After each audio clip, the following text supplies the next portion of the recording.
역대하 29장 1절로 11절 말씀에 근거해서 신앙생활도 줄을 잘 서야 합니다라는 주제로 하나님 말씀을 선포하려고 합니다. 우리가 줄을 잘 서야 한다는 말은 요즘 실감하는 이야기일 거예요. 내가 어디에 어느 줄을 타느냐, 어느 줄에 서 있느냐에 따라서 생존이 달려 있으니까요. 우리가 세상을 살아갈 때 있어 마찬가지입니다. 나름대로 성공적인 인생을 살기 위해서는 줄을 잘 서야 할 때가 있어요. 노선을 잘 따라가야 할 때가 있다는 겁니다. 버스나 열차도 또 항공기도 노선이 있습니다. 황금 구간이라고 하는 노선이 있는가 하면 맨날 적자에 시달리고 힘들어하는 노선도 있습니다. 이처럼 내가 지금 어떤 노선인가 어떤 길에 서 있는가에 따라서 내 앞길이 달라지기도 하고 수입이 달라지기도 합니다. 학문을 하는 학자들도 마찬가지인데요. 어떤 스승에게 가르침을 받았느냐에 따라서 그가 주장하는 이론이 달라지고 논문 내용이 달라집니다. 그 가운데 정치하는 사람만큼 이 노선이 크고 민감하게 작용하는 것도 없을 겁니다. 한번 잡았다고 영하는 것도 아니고요. 그리고 한번 당선됐다고 해서 보장되는 것도 아닙니다. 내가 어떤 정치 노선, 어떤 계파, 누구 줄을 붙잡고 있는가에 따라서 왔다 갔다 하는 게 정치잖아요. 언제 그랬냐는 듯이 또 자신의 이권을 따라 다른 줄로 갈아타기도 하고 왔다 갔다 하기도 하고 했던 말을 뒤집어서 아니라고 하기도 하고 이게 정치하는 사람들이에요. 그런데 신앙생활에도 노선이 있습니다. 신앙에도 줄이 있어요. 신앙에도 길이 있습니다. 성경은 뭐라고 말하냐면 가인의 길, 에서의 길, 발람의 길, 여로보암의 길, 다윗의 길 이런 길이 있다고 말합니다. 예수님께서도 말씀합니다. 내가 곧 길이다. 그러니까 신앙생활도 우리가 정석으로 해야 건강하게 신앙생활을 할 수 있다는 말이 됩니다. 하나님과 손을 잡아야 됩니다. 애정으로 맺어져서 신앙생활을 하거나 이익관계로 맺어져서 신앙생활을 하거나 또 경제적인 문제로 얽혀서 교회에 같이 나오거나 이러면 신앙생활을 자유롭게 할 수가 없어요. 개인은 물론 나라를 새롭게 하는 생명과 형통케 하는 줄도 있습니다. 개인과 나라의 운명을 바꾸는 노선도 있어요. 오늘 본문에 나오는 말씀이 이걸 증거해 줍니다. 솔로몬 이후 남북으로 분단된 이스라엘이라는 나라는 남쪽 북쪽으로 나눠져서 북쪽은 북이스라엘이라고 불렀고 북쪽이니까 이스라엘 그래서 북이스라엘을 부릅니다. 남쪽은 유다라는 나라가 있었습니다. 우리가 편의상 남유다라고 합니다. 북이스라엘, 남유다. 각기 다른 왕들이 통치합니다. 유다 지파와 베냐민 지파로 구성된 이 남쪽 유다 나라 말고 10지파로 구성된 북이스라엘은 규모가 좀 컸죠. 이 북이스라엘의 초대 왕은 여로보암이라는 사람인데 일명 우리 성경에서 말하는 여로보암의 길입니다. 본래 이 사람은 솔로몬의 신하 느밧이라고 하는 사람의 아들이었습니다. 이 사람은 청년 때는 큰 용사였고 부지런한 사람이었습니다. 그래서 왕의 신임을 받는 청년이었어요. 그런데 이 한계가 드러나기 시작합니다. 그가 자기 세력을 구합하고 힘을 키우기 위해서 레위 사람이 아닌 사람을 제사장으로 세웁니다. 베델을 우상의 도시로 바꿔버리고 자기 정권을 유지하기 위한 수단으로 타락시켜버립니다. 그는 이전보다 갈수록 포악해졌고 이스라엘로 하여금 죄를 짓게 하는 원흉이 됩니다. 불행은 계속됩니다. 14장 17절에 보면 여로보암의 아들 아비야가 병들어 죽습니다. 또 다른 아들 나답이 왕이 되었는데 2년 만에 이스라엘 족속의 아비야라고 하는 사람에 의해서 살해당합니다. 이런 폭풍전야와 같은 이스라엘은 혼란 전국 속에 들어갑니다. 왜 그렇습니까? 줄을 잘못 서서 그래요. 길이 잘못된 길이라는 거예요. 신앙 노선이 잘못된 거예요. 결국 북이스라엘은 남쪽과 나뉜 지 210년 만인 722년에 아수르라고 하는 나라에 의해서 멸망당하고 맙니다. 북이스라엘이 멸망당할 당시 남쪽 유다 왕은 아하스라는 사람이었습니다. 이 아하스 왕은 아수르 왕에게 조공을 바치고 도움을 청하는 속국이나 다름없는 나라였습니다. 그러나 역대하 28장 21절에 보면 아하스가 여호와의 전과 왕궁과 방백들의 집에서 재물을 취하여 아수르 왕에게 주었으나 유익이 없었다라는 말씀에서 알 수 있듯이 하나님을 의지하기보다는 강대국인 아수르를 의지했지만 아무 유익이 없었던 걸 알았어요. 그래서 아하스는 이전 왕들과 다름없이 하나님의 성전 문을 닫아버렸습니다. 그리고 성전이 있는 그 자리에 이방 신전을 세웠습니다. 결국 아하스는 죽습니다. 그리고 그 아들 히스기야가 왕위에 오르게 되는데 히스기야가 왕위에 오를 때 나이가 25살이었습니다. 히스기야는 왕위에 오르자마자 그 아버지 아하스와 전혀 다른 길을 선택합니다. 그러나 워낙 강한 군대였던 아수르는 히스기야가 왕이 된 지 14년째 유다 성읍을 계속 정복하게 됩니다. 쳐들어와요, 자꾸만. 궁지에 몰린 히스기야는 처음에는 아수르 왕에게 조공을 바치고 난국을 풀어나가려고 애를 씁니다. 그런데 아수르 왕이 보낸 이 랍사게라고 하는 사람이, 이 사람이 히브리 말을 잘해요. 유다 말을 잘하는 사람이에요. 이 사람이 전쟁터에서 큰 소리를 막 떠들어댑니다. 그래서 히스기야 왕을 불신임하게 하는 말을 하고 내부 교란 작전을 펴고 히스기야는 참 위급한 상황에 처했습니다.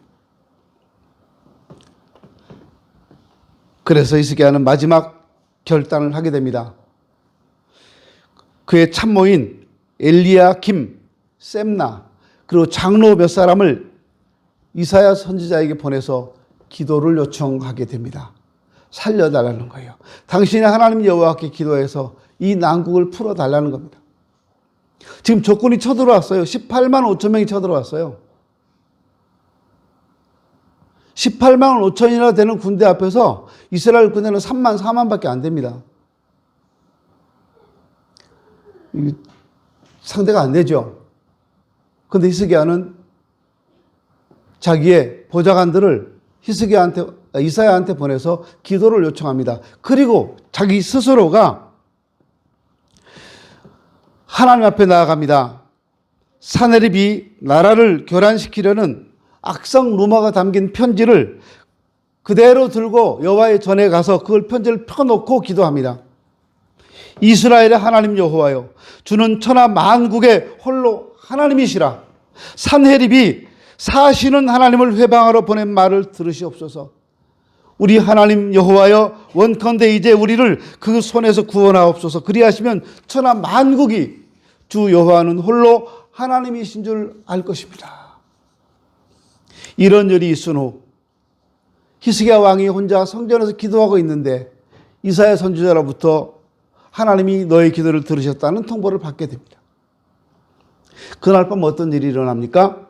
유다를 공격했던 아수르 군대 18만 5천 명이 다 시체가 됐습니다.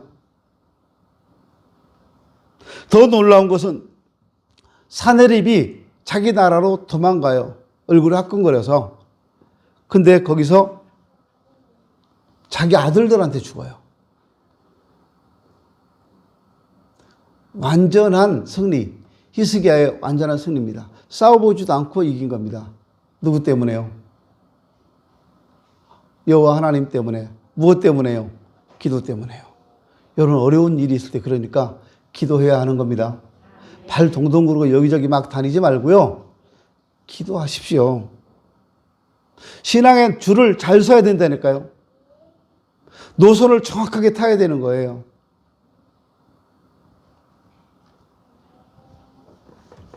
이런 위기 가운데서 히스기야가 승리할 수 있었던 결정적인 요인은 히스기야가 다른 왕들과 달리 하나님과 철저하게 소통하는 왕이었기 때문에 그렇습니다.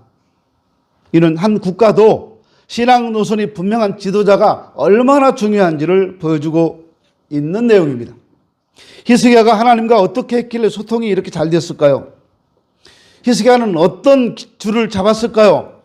그는 왕을 대적해서 역사의 불명예스러운 이름으로 남는 여로보암의 길이 아닌, 비록 실수와 큰 죄를 지었던 다윗이지만 자신이 지은 죄에 대한 대가를 받고 눈물로 하나님 앞에 나아갔던 다윗의 길, 그 다윗의 길을 따라갔던 사람이에요. 다윗의 줄에 선 사람이에요. 그래서 히스기야는 성공할 수 있었습니다. 히스기야는 어떤 왕이었다고 성경이 말씀하는지 아세요? 히스기야는 정직한 왕이었다고 말합니다. 하나님 보시기에 정직했습니다. 그는 다윗의 신앙의 노선을 따랐습니다. 다윗이 죄를 범했을 때 정직하게 고백하는 걸 봤습니다. 그랬기 때문에 히스기야는 죽을 병에 걸렸을 때 자기도 하나님께 기도했어요. 내가 어떻게 살아왔던가를 하나님 기억해 달라고 할 만큼 정직하게 살아왔던 왕입니다. 하나님, 내가 어떻게 살아왔는지, 내가 살아온 삶을 기억해 주십시오. 내가 얼마나 정직했는지 기억해 주십시오. 그리고 나를 살려주십시오 하는 것이 히스기야의 기도였습니다. 잠언 15장 19절에 보면 게으른 자의 길은 가시울타리 같으나 정직한 자의 길은 대론이라 말씀합니다. 잠언 23장 16절에서도 만일 내 입술이 정직을 말하면 내 속이 유쾌하리라고 표현합니다. 집을 지을 때나 담을 쌓을 때 가장 먼저 하는 일이 수평 잡는 일이에요. 수평 잡는 일. 반듯하게 수평을 잡아놓고 기초공사를 합니다. 왜냐하면 수평 잡는 일이 잘못되면 나중에 건물이 무너지거든요. 담장도 무너지고요. 신앙에도 수평을 잘 잡는 일이 필요한데 그게 바로 정직한 신앙생활인 거예요. 신앙생활 여러분 정직하게 하십시오. 우리가 아무리 속이려고 해도 하나님은 다 아세요. 그 본인이 알아요. 남들은 모르는데 하나님은 다 알고 계시고 또 나 스스로는 압니다. 내가 신앙생활을 어떻게 하고 있는지. 여러분 정직하게 하십시오. 역시 인생의 기초공사는 정직입니다. 정직하지 못하면 그 인생은 언젠가 실패하게 된다는 사실을 기억해야 됩니다. 악한 자의 집은 망하겠고 정직한 자의 장막은 흥하리라 말씀합니다.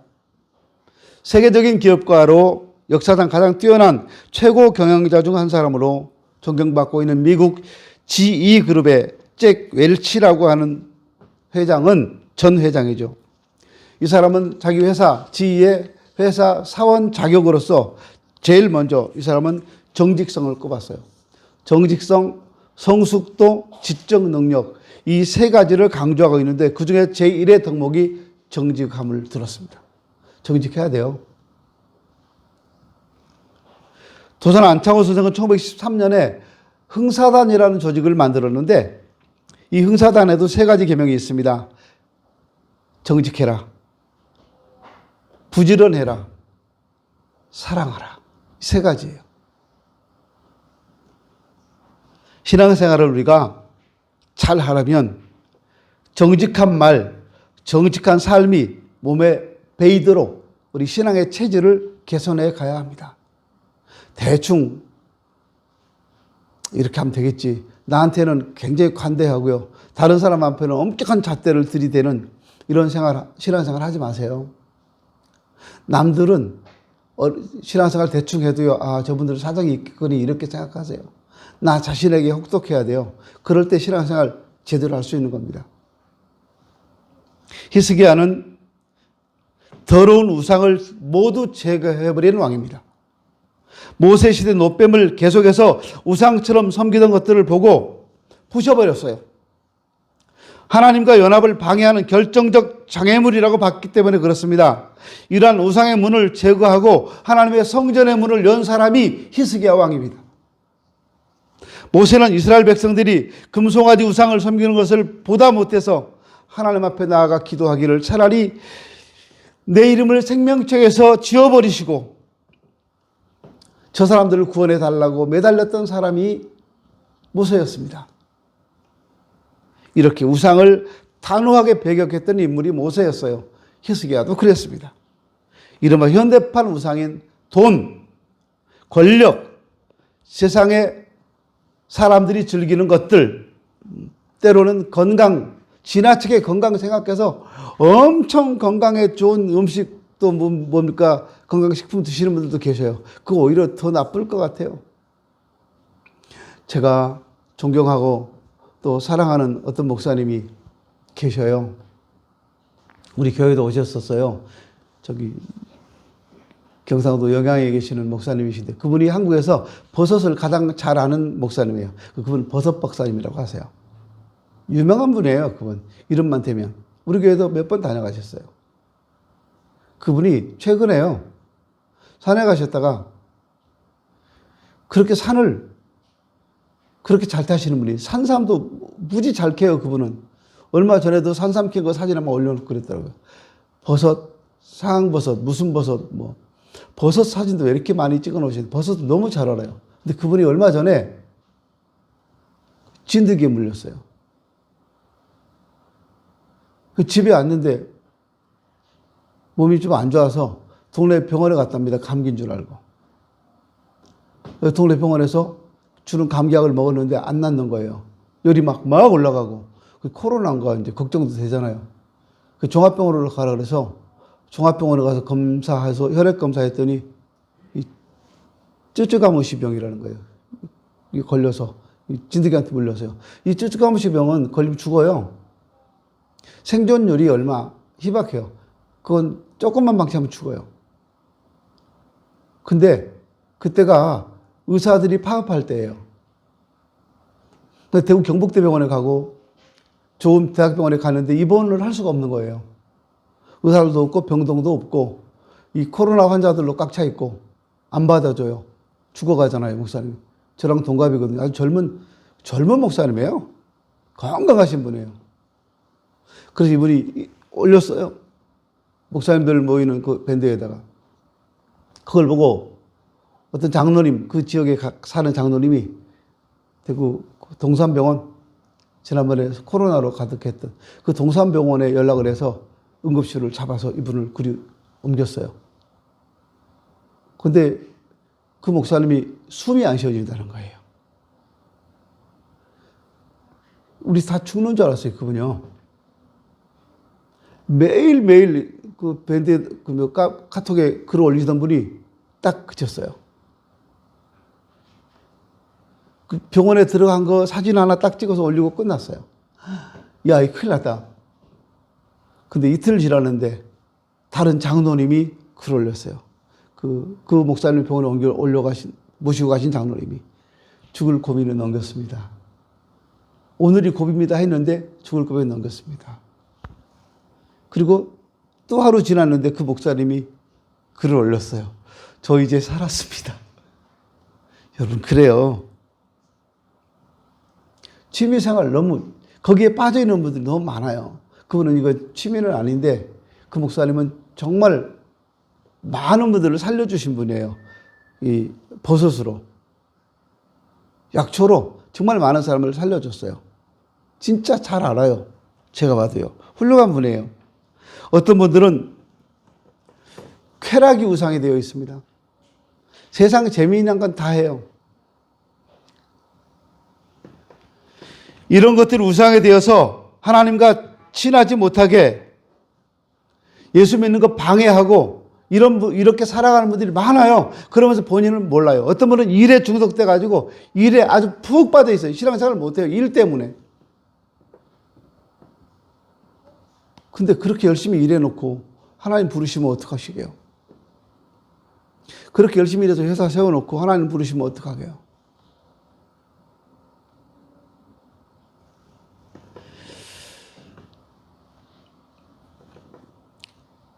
아프리카 선교지를 방문한 어떤 목사님에게 현지 선교사님이 찾아와서 이런 요청을 했답니다.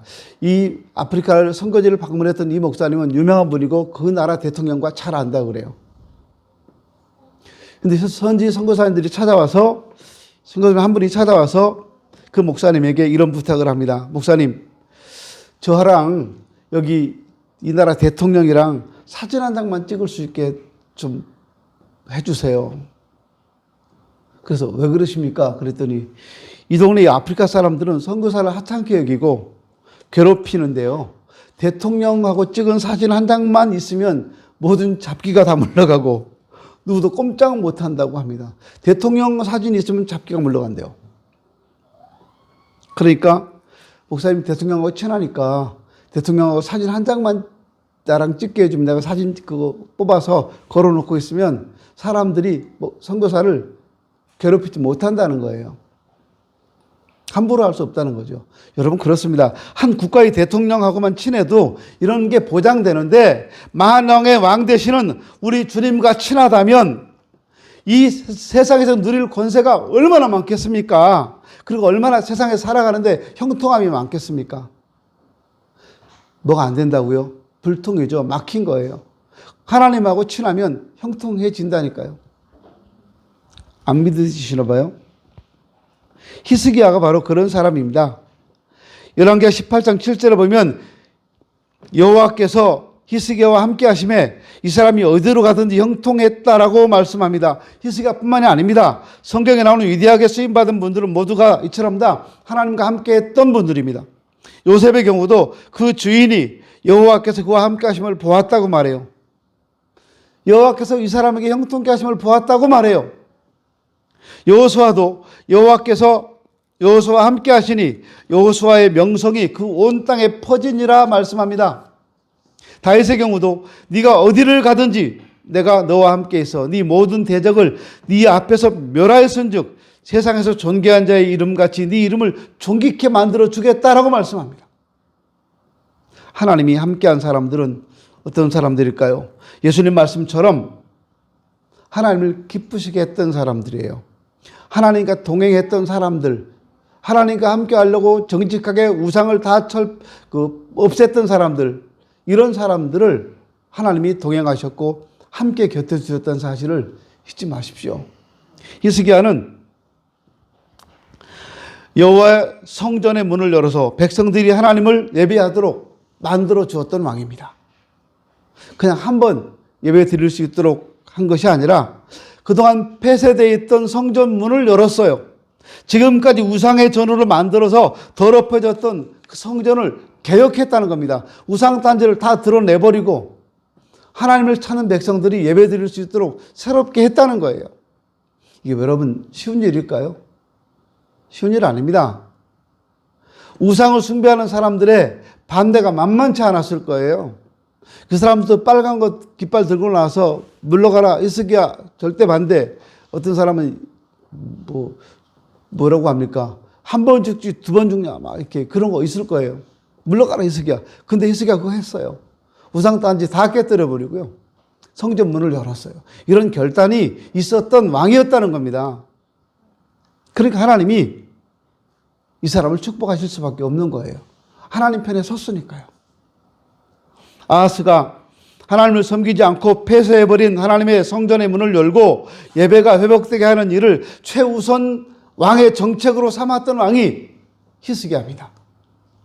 히스기야는 다윗의 노선을 따랐기 때문에 예배 역시 다윗과 같은 예배를 통해 하나님과 소통하는 길을 열었던 왕입니다. 여기서 중요한 사실은 하나님의 길을 따른다는 것은 예배의 거룩성을 회복하는 길에 있다는 걸 잊지 말아야 합니다. 예배 거룩하게 드려야 합니다. 히스기야는 개인적으로 하나님 앞에 정직했고 기도하는 사람이었고 하나님과 친밀했던 사람이었고 하나님과 소통했지만 더 중요한 것은 나 자신만 아니라 우리 온 나라 온 백성이 다 하나님께 예배드릴 수 있도록 길을 열어줬다는 거예요. 그래서 이 사람 복 받은 거예요. 이것이 국가적으로도 큰 부흥을 가져오게 되었고 백성들이 큰 복을 받게 되었는데 여기에 대해서 대제사장 아사랴는 백성이 예물을 여호와의 전에 드리기 시작할 때부터 부하게 되었고 여호와께서 그 백성에게 복을 주었다고 말합니다. 히스기야가 이처럼 백성들이 예배하도록 닫힌 문을 열고 하나님께 드려야 될 11조와 예물을 드리게 만들어 줌으로써 하나님은 그들에게 복을 주시고 히스기야와 관리들은 백성들을 위해 축복함으로써 모든 어린이, 여자, 레위인, 제사장에 이르기까지 나눠줄 수 있는 국고가 튼튼한 나라로 하나님이 만들어 주셨다는 겁니다. 국고가 튼튼한 나라가 부자잖아요. 돈은 하나도 없는데 남의 돈 빌려가지고 인심 쓰는 이런 나라 말고 내 것을 쌓아놓고 그걸로 백성을 돌보는 나라가 그 나라가 좋은 나라인 거예요. 우리도 그렇잖아요. 빚내가지고 옷 사 입고 빚내가지고 외식하고 빚내가지고 여행 가고 어리석은 거잖아요. 그렇게 하기까지 내 창고가 쌓이도록 노력을 해야 되잖아요. 전략하고 애들이 뭐 사달라 그래도 못 사주고 유명 메이커 사달라 해도 못 사주고 좀 이런 얘기가 동떨어진 얘기 같은데 이해하고 들으세요. 세대가 달라서 제가 그런 생각할 수도 있으니까요. 저는 우리 아이들에게 유명 메이커 옷을 사준 적이 없어요. 항상 시장에 사였어요. 그러다가 제일 좋은 유명 메이커를 한번 제가 사줬어요. 큰아들한테 이랜드 붙어 있는 거. 그때 제가 얼마나 기뻤는지 아세요? 티 하나 이랜드 써 있는 거 사줬는데 이랜드 죄송합니다. 언더우드. 와, 그거 사주고 엄청 좋아했어요. 나는 무지 대단한 거 사준 것처럼 생각했어요. 알고 보니까 엄청 싼 거더라고요, 그거. 근데 지금은 그렇게 키워내도 지금 그렇게 아들들이 그렇게 지금도 그렇게 사나요? 아니에요. 보니까 뭐 엄청 비싼 옷 입고 다니고요. 또 신발도 무진장 좋은 거 신고 다니고 그래요. 그 쥐들이 뭐 쓰다가 싫으면 또 줘요. 아빠 이거 드릴까요? 이렇게요. 그럼 제가 보면 되게 좋은 거예요. 근데 또 얼른 그래 줘 그거 좋다야. 그러면 또 아버지 자존심이 싫어. 나도 있어. 아빠 거보다 이게 좋아요. 됐어. 내 거 쓸 거야. 그렇게 제가 한번 튕겨봐요. 근데 진짜로 안 주고 가요. 속으로 주고 가지 저놈이죠. 말만 꺼내고 그냥 가지고 가냐. 혹시 엄마한테 맡기고 갔나 싶어서 나중에 물어요. 제 아내한테. 놓고 갔어요? 아니요. 가지고 갔는데요. 그럼 뭐하러 준다고 그랬대? 그럼 제 아내는 저한테 당신이 싫다 그러니까 가져가지. 그럼 어떻게 되고 거기 얼른 기다렸다는 듯이 그거 줘 이래요. 못하죠. 히스기야가 이처럼 백성들이 예배하도록 닫힌 문을 열고 하나님께 드려야 될 11조 예물을 드리게 만들어 줌으로써 하나님은 그들에게 복을 주시고요. 나라의 국간이 튼튼해졌다는 거예요. 이런 점에서 한 나라의 경제 위기, 사회적인 불안 등 이런 내환, 이런 원인을 영적으로 보면 어딘가 닫힌 문이 있다고 하는 것을 우리가 생각할 필요가 있어요. 나라가 어렵고 우리 가정이 어렵고 문제가 됐을 때 어딘가 닫혀있는 부분이 막힌 부분이 있다는 거예요. 예배가 소홀히 되어가고 있거나 우상을 끌어들여서 예배가 무시되고 있는 개인이나 교회나 가정이나 국가라면 하나님과 영적 소통이 막힌 증거요. 하나님과 소통이 막히면 약하고 병들고 가난한 인생으로 전락할 수 있다는 사실을 여러분 기억해야 됩니다. 여러분 제가 몇 년 전에 설교 시간에 했던 얘기를 기억하시는 분 계실지 모르겠어요. 박근혜 대통령 때 제가 이런 말을 했었어요. 저 여자 저 사람 망한다. 증거로 제가 이런 말을 했어요. 저 사람이 우리나라에다가 할랄 식품 인증을 받는 공장을 만들려고 한다. 그리고 우리나라를 이슬람 국가로 만들려고 한다. 여러분 2020년까지 인천을 이슬람화 시키려고 했던 사람 중에 한 사람이에요. 인천이 그런 도시였어요. 그런데 인천 기독교연합회가 얼마나 반대했는지 몰라요. 할랄 식품은 그거 만들면 안 되는 거예요. 그 지네 나라에서 만들어 먹어야지.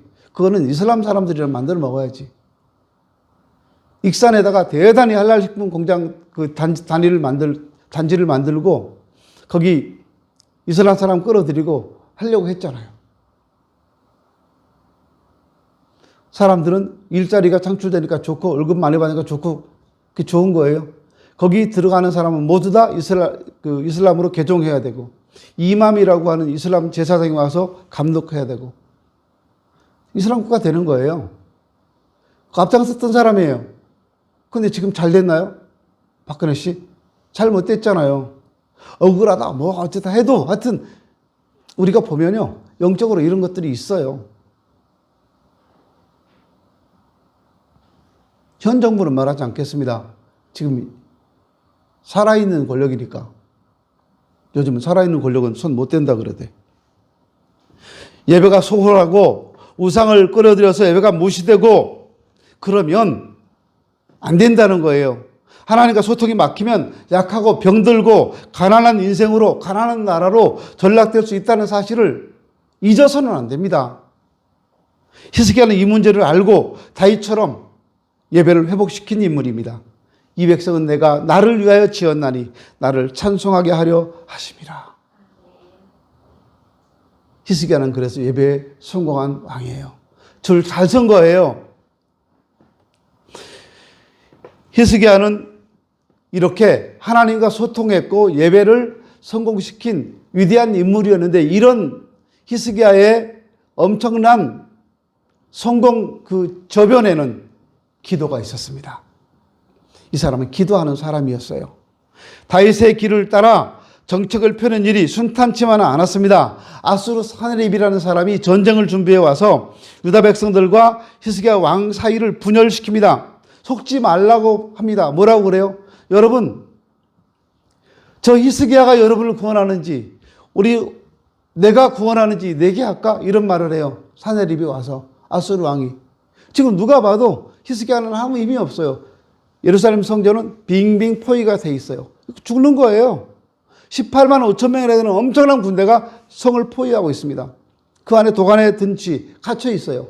사네립이 말해요. 내가 너희를 구원하겠느냐? 저 힘도 없는 저 히스기야가 구원하겠느냐? 누가 구원해요? 백성들이 동요합니다. 항복해야 되는 거 아니에요? 손 들고 나가야 사는 거 아니에요? 이렇게요. 아, 기다려봐. 왕이 뭔 대책을 내놓겠지. 그런데 여러분, 그때 히스기야는 기도했어요. 사네립이 보내온 그 편지를 들고 나가서 하나님 앞 전에 펼쳐놓고 기도했어요. 하나님, 저 사네립이 저놈이 우리를 죽이려고 합니다. 살려주십시오. 하나님이 우리로 하여금 이기게 해주시면 온 세상이 하나님이 살아계심을 알 겁니다. 위기 상황이죠. 히스기야는 끝까지 하나님만 의지했습니다. 국가적 위기, 개인적 죽음의 위기 앞에서 하나님께 기도합니다. 아수르를 의지하지 않았어요. 거기에 항복하지도 않았어요. 히스기야가 하나님과 소통이 되니까 그렇게 강했던 세계 최강의 군대였던 아수르 군대도 다 진멸됩니다. 하룻밤 사이에 모두 죽습니다. 하나님과 소통이 잘 되니까 죽을 병도 문제가 되지 않고, 하나님과 소통이 잘 되니까 개인적인 존귀함과 형통은 물론 나라 모든 백성들 모두 다 복을 받아 잘 살게 되더라는 겁니다. 하나님과 소통이 되니까 죽을 때도 존경받는 인물로 남게 되었습니다. 히스기야가 하나님과 소통하기 위해서 조상의 불신앙적인 우상을 따르는 이런 전통을 거부하고 다윗의 신앙 노선을 따라서 다윗의 줄을 서서 전심으로 하나님을 예배하는 일에 주력했어요. 사람이 하나님과 소통하고 하나님의 길에 서게 되면